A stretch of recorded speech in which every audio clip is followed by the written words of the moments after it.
4 PM news network में दोस्तों आपका स्वागत है। मैं हूं आपके साथ राशिद ज़हीर। ईरान और इसराइल के इस कन्फ्लिक्ट में, इस युद्ध में ख़बरें दो तरफा बढ़ गई हैं। दुनिया का बड़े बड़े मीडिया संस्थान जो हैं वो जहां इस बात को रिपोर्ट कर रहे हैं कि अमेरिका ने बड़ा भारी हमला किया है और ईरान बौखलाया हुआ है और उसने वाकई वहाँ इसराइल में भी उसका जवाब दिया है। इसमें कोई तो हमने सुबह डिस्कस किया आपसे, लेकिन इसके मुताबादिल कुछ खबरें ऐसी भी आ रही हैं दोस्तों जो आपके कानों में पड़ गई होंगी। मैंने अल जज़ीरा, ABC न्यूज़, बहुत सारे संस्थान छांटने की कोशिश की, वहाँ पर तो इस तरह की खबरें नहीं मिली। अलबत्ता इसका जो मुताबादिल जो अल्टरनेट मीडिया है वहाँ से कुछ सैटेलाइट इमेजेस, कुछ अमेरिका के मुसन्निफ यानी कि पत्रकार और अधिकारियों के बयान सामने आए और उसमें कहा कि दरअसल मैं अपनी बात ज़बान में कहूँ कि शायद ट्रंप साहब ने नेतन्याहू को मामू बना दिया है। अब आप कहेंगे मामू क्या होता है? वो संजय दत्त की फिल्म थी ना कि मामू बनाना मतलब बेवकूफ़ बनाना।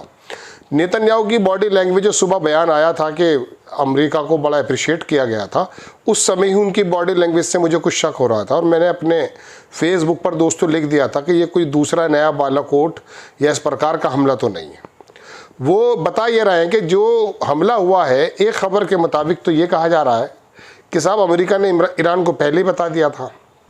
दूसरे जो सैटेलाइट से इमेजेस आए हैं उसके अंदर ये खबरें आई हैं कि 2 या 3 रोज़ पहले ईरान ने अपने जितना भी यूरेनियम और जितना भी कंटेंट था उसको सब निकाल करके ट्रांसफ़र कर दिया है। और तीसरी खबर दोस्तों, ये तो इंटरनेशनल मीडिया पे भी है कि अमेरिका के ट्रंप साहब ने कहा कि हमने उसको सबक सिखाया, अब वो शायद मुज़ाकरात की मेज़ पर आ जाएगा। वो इंटरेस्ट नहीं ले रहा था ईरान बातचीत करने में, उसने तो ले रहा था, वो तो छठी लेवल की जो है मुलाकात होनी थी, टेबल पर बात होनी थी, लेकिन उससे पहले ही दरअसल इसराइल ने हमला कर दिया था। ये दोनों तरह की खबरें हैं। अब अगर मिसाल के तौर पे अमेरिका की बात ये मानी जाए कि साहब उनका जो हदफ, उनका जो मकसद था वो ये था कि जो ईरान की जो न्यूक्लियर साइट्स हैं उनको तबाह करना। According to Trump and USA department, अगर उन्होंने अपने इस गोल को अचीव कर लिया है तो देयर इज़ नो प्रॉब्लम, बात ख़त्म हो गई, फिर और लड़ाई मत कीजिएगा। अब वो इसराइल की और ईरान की रहने दीजिएगा। अब बात यह है दोस्तों कि लेकिन मैं आपको बताना ये चाह रहा हूँ कि स्टेट ऑफ हॉर्मुज़ को बंद होने की बात भी आ रही है और अमरीकी बेसिस अगर उस पर यमन की तरफ से या ईरान की तरफ से हमले हुए तो ये लड़ाई फिर आगे एक्सकेलेट कर जाएगी और नेतन्याहू या ज्यूज़ लॉबी या मैं कहूँ आपसे कि इसराइल यही चाहता है कि अमेरिका किसी प्रकार से तबाह हो जाए, बर्बाद हो जाए। चूँकि मैं आपको बता रहा हूँ दोस्तों, इस लड़ाई में सबसे बड़ा नुकसान अगर किसी का होना है तो वो अमेरिका का होना है। अगर अमेरिका फुल एस्केलेट कर जाता है तो फिर जाहिर सी बात है चीन और रूस, मैं आपको एक और ख़बर बता रहा हूँ। खबर के मुताबिक जो ईरान के विदेश मंत्री हैं, मैं चीन और रूस की बात पहले पूरी कर दूं, वो इस लड़ाई में उतर जाएंगे। एक खबर के मुताबिक विदेश मंत्री जो ईरान के हैं वो शायद कल उनके विदेश मंत्री का भी बयान आया, पुतिन से मिलने रशिया जा रहे हैं। अभी इसी वक्त वो इस्तांबुल में है। इस्तांबुल में मैं उनका दोपहर बयान सुन रहा था दोस्तों, तो उन्होंने कहा कि ये जो है वायलेशन है इंटरनेशनल लॉ का और एटॉमिक तंसीबात पर हमला करना, यानी कि ईरान इस बात को मान रहा है। लेकिन मैं 3 लोगों के फ़ोटो लगाकर दिखाता हूँ आपको। इन लोगों का कहना यह है कि अमेरिका ने वो हमला नहीं किया है, बल्कि ईरान का एक रिपोर्टर तो वहाँ पहुँच गया है, उसने कहा ऐसा कोई हमला ही नहीं है।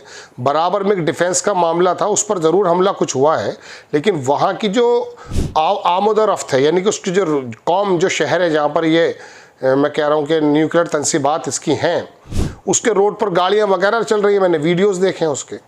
लेकिन ये चूँकि आधिकारिक मीडिया, ये मीडिया भी तमाम दरअसल मैं आपको बताऊं वेस्टर्न ममालिक जो हैं और जो उनकी ताकत है उनके कब्ज़े में होता है। ये इंटरनेशनल मीडिया, अगर आप सोच ये रहे हैं कि बड़ी मजबूत खबर देता, हमेशा ऐसा नहीं है। ये कभी कभी चलाया भी जाता है।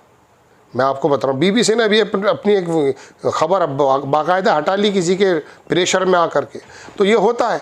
तो वहाँ पर तो कुछ वहाँ के मैंने सुबह भी वीडियोस में आपको बताया था, मस्जिदों में नमाज़ पढ़ रहे हैं लोग, कोई रेडिएशन नहीं है। हाँ, एटॉमिक एनर्जी की तरफ से भी बयान ये आया कि वहाँ पर कोई ऐसा रेडिएशन नज़र नहीं आया है जिसकी वजह से अमेरिका ने अगर पूरी तरह से ख़त्म कर दिया है वो जो फोर्डो करके जो उसका न्यूक्लियर प्लांट है तो उसकी रेडिएशन निकलनी चाहिए थी, लेकिन ऐसा कुछ नहीं है। अब चूंकि धुआं धीरे धीरे छट रहा है तो खबरें धीरे धीरे आ रही हैं। 2-4 खबरें मैं आपको दिखा देता हूं दोस्तों। जो मैंने आपके लिए ली थी, आप अगर मिल जाती हैं मुझे। देखिए इसके अंदर बयान तो बहुत सारे आए हैं दोस्तों, लेकिन मैं आपको सिर्फ 3-4 बातें दिखाना चाहता हूँ। ये जो आपको तस्वीर दिख रही है, ये किसी यूट्यूब चैनल से मैंने ली थी, और ये डगलस करके एक अधिकारी सेना के, इनका कहना यह है कि अमेरिका बिल्कुल बेवकूफ़ बना रहा है। ये दूसरा बंदा, ये भी वहाँ का मुसन्निफ है। ये वो रोड है दोस्तों जो वहाँ पर बताया जा रहा है कि फोर्डो पे रोड है, यहाँ पर सब कुछ आना जाना एक साथ हो रहा है। ये रिपोर्टर की तस्वीर है जिसने वहाँ खड़े होकर के रिपोर्ट किया है। तो इस तरह की खबरें, ये बड़े अधिकारी अमेरिका के, इन्होंने भी कहा कि ऐसा कुछ नहीं हुआ है। ये जो हैं रशिया के एक बड़े मंत्री हैं, शायद प्राइम मिनिस्टर हैं, मेदवेदेव। ये पहले राष्ट्रपति भी रहे हैं और ये पुतिन साहब के बड़े करीबी दोस्त हैं। There are countries willing to give Iran nuclear, इसके बारे में मैं पुष्टि नहीं करूँगा, ये चूँकि छोटे अदारे से है, लेकिन अल मायादीन जो लबनान का है उसकी तरफ से खबर है कि यूके के ट्रेड मिनिस्टर जोनाथन ने का बयान आया है कि वो ईरान के अटैक में इन्वॉल्व नहीं है, लेकिन इन्फॉर्म ज़रूर हैं। क्रिटिकल 48 आवर्स है। अल मायादीन की खबर है कि US braces Iranian retaliation after strike. 48 घंटे जो आने वाले हैं वो बड़े क्रिटिकल हैं। एनबीसी की खबर है दोस्तों, जो मैं आपको बता रहा हूँ, उसको कोट किया है कि वाइट हाउस ने बताया कि ट्रंप एडमिनिस्ट्रेशन जो है वो हाई अलर्ट पर है अगले 48 घंटों के लिए, particularly concerning potential Iranian retaliation following the recent your aggression Iran nuclear facilities. Iran के ऊपर हमला करने के बाद वो देख रहे हैं कि ये करना क्या चाहते हैं। ये एनबीसी बड़ा इदारा है, उसने कहा है कि रिपोर्ट आई है uncertainly over whether Iran response would target overseas US assets domestic location, ये इस पर हमला हो सकता है, उसका कहना है। ये एटॉमिक जनरल के जो जनरल है ग्रोसी, इनका बयान आया है कि हमने बोर्ड की मीटिंग चल रही है, जल्दी हम आपको बताएंगे क्या है। ये यूएस के सेक्रेटरी का बयान आया दोस्तों डिफेंस का। ये अल जजीरा की खबर है जो मैं आपको दे रहा हूँ कि हम पूरी तरह से डिस्ट्रॉय ईरान को न्यूक्लियर को करने के लिए हम एबिलिटी रखते हैं, हमने कर भी दिया है। Strike did not target Iran की फोर्सेस पर नहीं थी, ईरान के पीपल पर नहीं थी। लास्ट नाइट जो हमने की वही बातें दोहरा रहे हैं दोस्तों।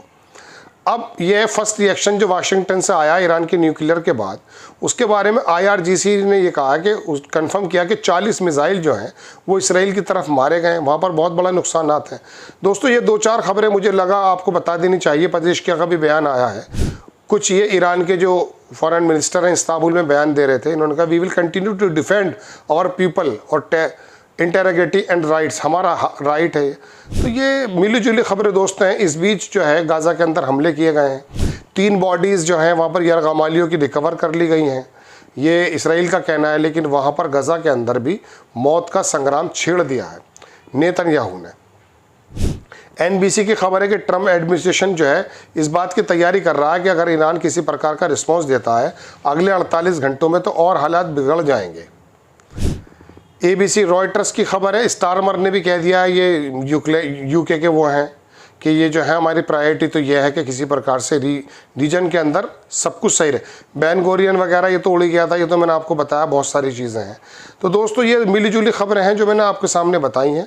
कुछ एक आध खबरें इंपॉर्टेंट और रखी थी, वो शायद मुझे मिल जाए तो मैं आपको दिखाता हूँ।